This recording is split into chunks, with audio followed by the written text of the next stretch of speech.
కార్యక్రమాన్ని సురువు చేసుకుంటా మహాపత్రికను తీసుకొని వచ్చిన. ఇక సాయంత్రంలోగా నిన్ను చంపేస్తాం. ఎంపీ రఘునందన్కు బెదిరింపు. డీజీపీ ఎస్పీకి ఫిర్యాదు చేసిన రఘునందన్ రావు.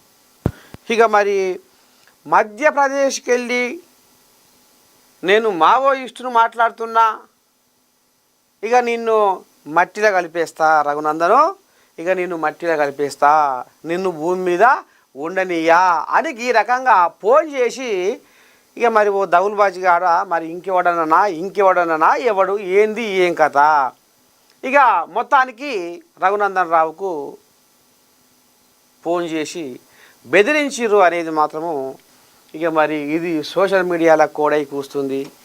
ఇక పెద్ద మనిషి ఇక మరి రఘునందన్కు ఇక ఎంతున్నా జరా దడు బుట్టత.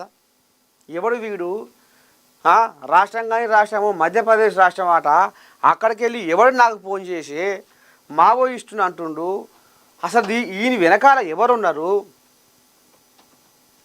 ఎక్కడికి వెళ్ళి ఈ కుట్ర నడుస్తుంది, ఏడికెళ్ళి ఈ చీకటి భాగవతం నడిపిస్తుర్రు, అసలు ఏంది ఏం కథ అని ఇక ఎంపీ రఘునందన్ రావు మెదకు ఎంపీ ఇక కింద మీద పట్టలేక పోయి డీజీపీకి ఫిర్యాదు చేసిండు.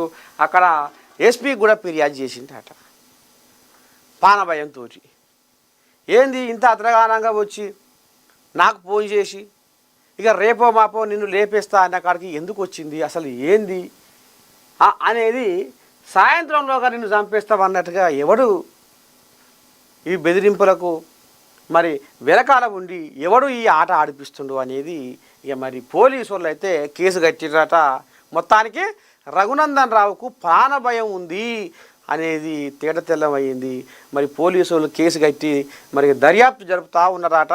మరి ఆ కోయాగా ఏడవన్నదో ఏడదిన్నదో ఏం కథ అనేది ఇక మరి సొద నిర్వహిస్తుర్రు అట.